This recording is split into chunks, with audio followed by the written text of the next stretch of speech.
Difficult to praise yourself because the title of the conclave says that HR the growth catalyst, and I always wonder whether we have been growth catalyst all these years or not.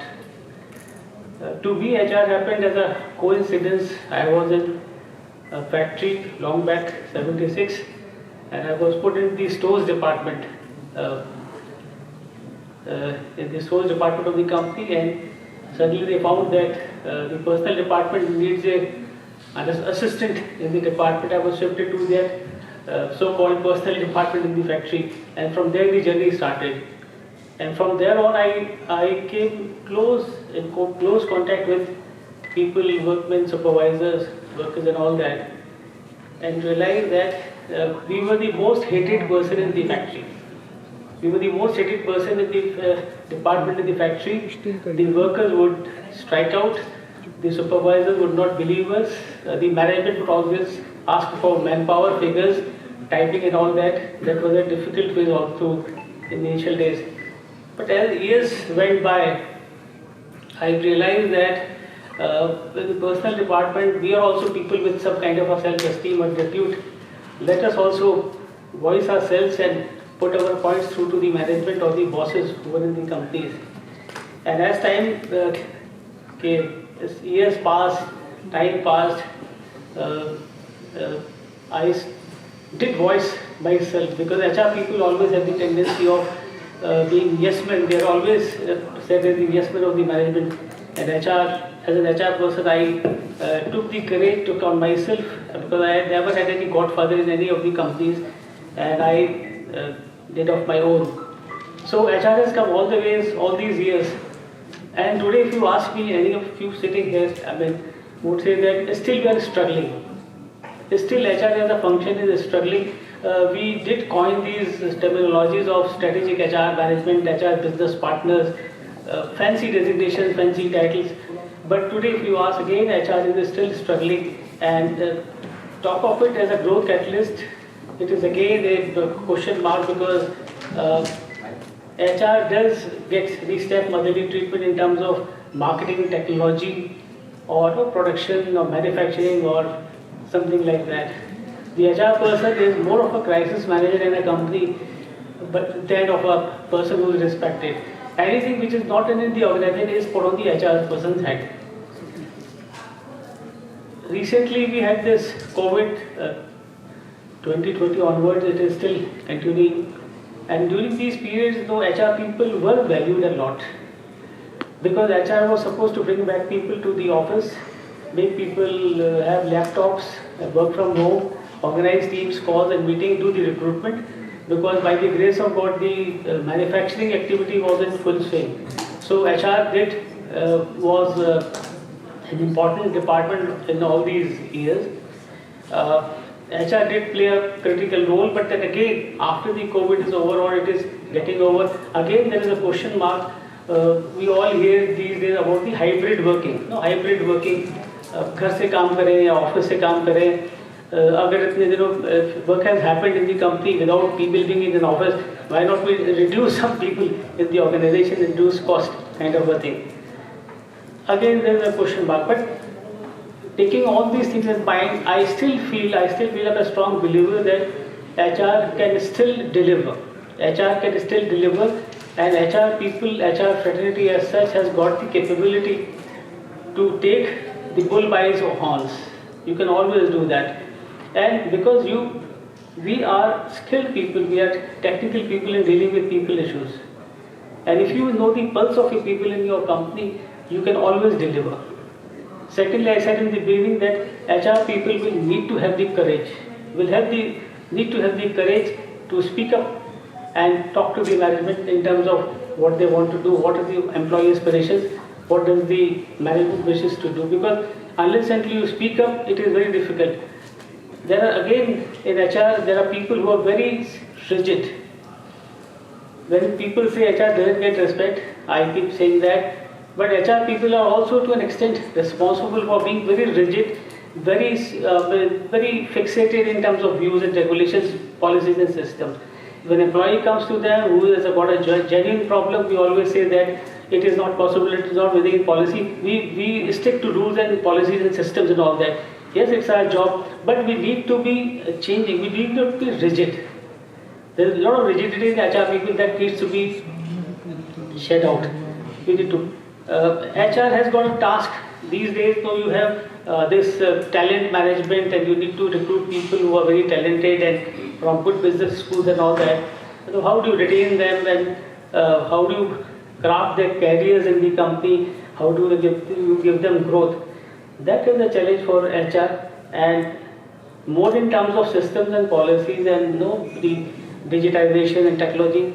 The HR people, I think, need to know the kind of people they hire in the company, because the generation when we worked, and the generation in the previous years and the generation today is coming from very different background. The boys and girls from colleges and people who have got a lateral placement or a recruitment up to 2-3 years, they have a very different aspiration in life. They want to become house owners, flat owners. They want to drive the best cars. They want to go for foreign holidays. So how do you merge those people's aspirations and their desires into your company work culture? That is a big challenge, and that is an area which we all neglect these days. And that is what is causing a lot of turnover, a lot of attrition, a lot of resentment in the companies. And the most critical part of resentment is during the appraisals and all that. How do you make the performance management system has become, I consider it as a laughing stock these days. Most of the companies, they are adopting a lot of fancy full kind of performance management systems, Deloitte and this and McKinsey and all those, EY and all those things. We hear a lot of those things. And whenever you do performance appraisals, it is the most demotivating time for a company. Most demotivating time. And most of the time the HR person is trying to defend what has been given to a person, why have not been promoted, what is the increment percentage and all those things. We need to do something on performance management system. And again, it will only come after the HR person is given the responsibility, has been given the task to look freely and independently to devise a system which will make your people committed to you. The commitment and the focus of people these days is very, very short. People don't, these days the younger generation will not work for you for a long time unless until they get the satisfaction, job satisfaction. Jab tak you will not give them growth, they will not stay with you. As a company, we have a lot of expats in our company which are spread across all over the world. And we come across people who are very, very different from what we Indians are.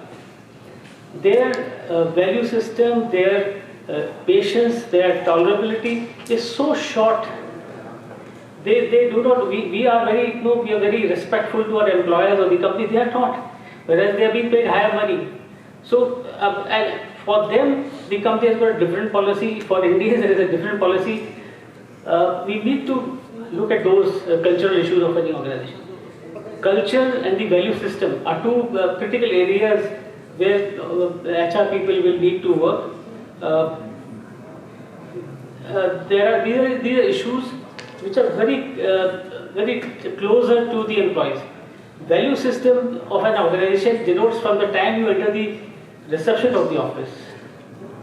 The culture of the company is denoted by the behavior of the people who come into your contact. So these are two things which culture and the value system which you build upon is very critical.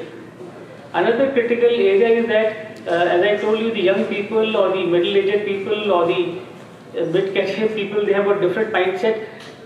It is very difficult to make people sit in a room and discuss a problem and come out with a solution, because you have a different department, different level of people, different educational background and professional backgrounds.